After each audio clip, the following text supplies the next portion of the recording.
Praise the lord. Moses ఉపవాస 40 రోజులు ధ్యానములలో ప్రతిదినము బైబిల్ మిషన్ వ్యవస్థాపకులు ఫాదర్ ఎం త్యాదాసయ్య గారు వివరించిన నిర్గమకాండం యొక్క మర్మములను ఈ బైబిల్ మిషన్ ధ్యానాల ఛానల్లో విందాం. ఈ పాఠం వీడియోని క్రింద డిస్క్రిప్షన్లో లింక్తో ఇవ్వబడింది, దానిని నొక్కి చూడగలరు.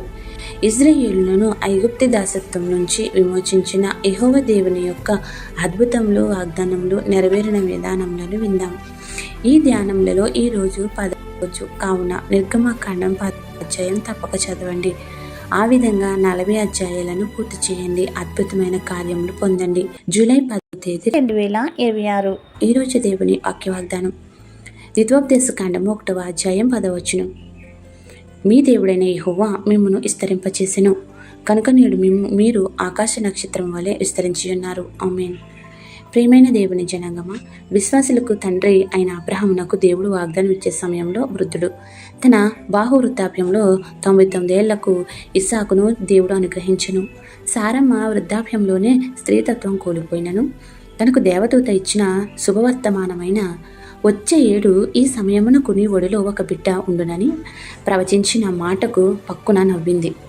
సంవత్సరం తిరిగేసరికి బిడ్డను పొందింది. అప్పుడు మొదలైన దేవుని జనాంగములకు ఆశీర్వాదము ఇస్సాకును యాకోబులను ఎడల ఫలింపచేసెను. వారితో వచ్చిన వాగ్దానము నేటి వరకు ప్రవహిస్తూ సంతానాభివృద్ధి కలిగించుచున్నది.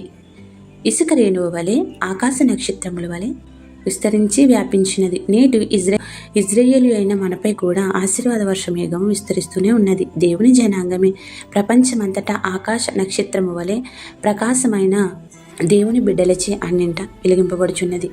కావున ప్రియమైన దేవుని సహోదరులారా, దేవుని యొక్క వాగ్దానము ఎన్నడూ నిరర్ధకము కానేరాదు. చింతింపవద్దు. వాగ్దానం ఇచ్చిన దేవుడు నమ్మదగినవాడు కనుక ఈ వాగ్దానమును పట్టుకుని మోకరించి యేసుక్రీస్తును వేడుకుందాం. దేవుని శ్వాసమైన పిల్లలను పొందుతాం. విస్తరించి ఆకాశ నక్షత్రము వలె దేవుని సముఖమున పిల్లలు వెలిగింపబడే విధముగా దేవుని శక్తి కలిగి ఉందాం. బిడ్డలు కలిగిన వారముగా వారి భవిష్యత్తు వెలిగింపబడాలని నిరంతరం ప్రార్థిద్దాం. ప్రార్థన. ఆశీర్వాదములకు కర్త అయిన మా యేసునాథ, నిన్ను విస్తరింపచేసేదనని ఆకాశ నక్షత్రం వలె విస్తరించి వెలుగును పొందింపజేతునని ఈ రోజు వాక్య వాగ్దానం ద్వారా మాతో మాట్లాడుతూ ఆదరణ కలిగించిన నీకు కృతజ్ఞతాస్తుతులు చెల్లించుచున్నాము. మా బిడ్డలు విద్యలో, జ్ఞానంలో, ప్రవర్తనలో అభివృద్ధి నీ అందు భయభక్తులతో ఎదగగలిగే శక్తిని దయచేసి కాయుచున్నందుకు వందనములు. ఇంకా ఎవరైతే సంతానము లేక నీ సన్నిధిలో మొరపెట్టుచున్నారో వారి ఆక్రందనలను ఆలకించి ఆనందపరిచి నీ నామమున సాక్షులుగా నింపుము.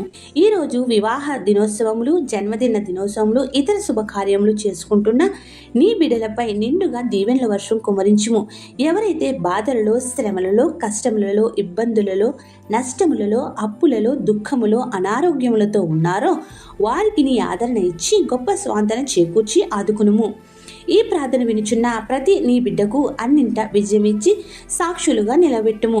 ఏ అంశం మరిచితమో విడిచితమో అవన్నీ నీకే సమర్పిస్తూ నీ ప్రియమైన కుమారులు, కుమార్తెలు ప్రార్థనా సహకారము కోరుచున్న ప్రతి విన్నపము నీ సన్నిధికి చేరి ఉన్నది కనుక నూరంతలుగా వారి అంశంలన్నీ ఫలింపచేయమని వేడుకుంటూ ఈ రోజు ఈ వాక్య వాగ్దానం విన్న మా అందరినీ నీ సన్నిధిలో ఎల్లప్పుడూ క్షేమకరంగా నివసించగల ధన్యతను అనుగ్రహిస్తూ దీవిస్తున్నందుకు కృతజ్ఞతాస్తుతులు చెల్లించుచు తండ్రి యొక్కయు, కుమారుని యొక్కయు, పరిశుద్ధాత్మ యొక్కయు త్రియేక దేవుని నామమున నీ ఆశీర్వాదములను మా పిల్లలపై విస్తరింపచేసి సంతానాభివృద్ధి కలిగించి మనెల్లరిపై సమృద్ధిగా దీవెనలు కుమరించునుగాక. ఆమేన్. ఇట్లు దేవుని సువార్త పరిచర్యలో మీ సహోదరి. ఆమేన్. God bless you. అందరికీ మరణాత.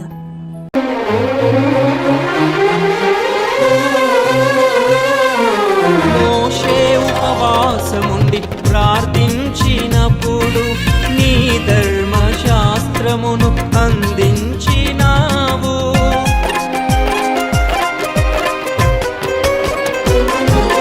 మోషే ఉపవాసముండి ప్రార్థించినప్పుడు నీ ధర్మశాస్త్రమును అందించినావు.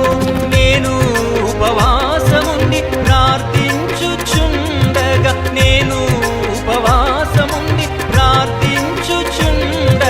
నా ఎడల నీ చిత్తము తెలియజేయుము.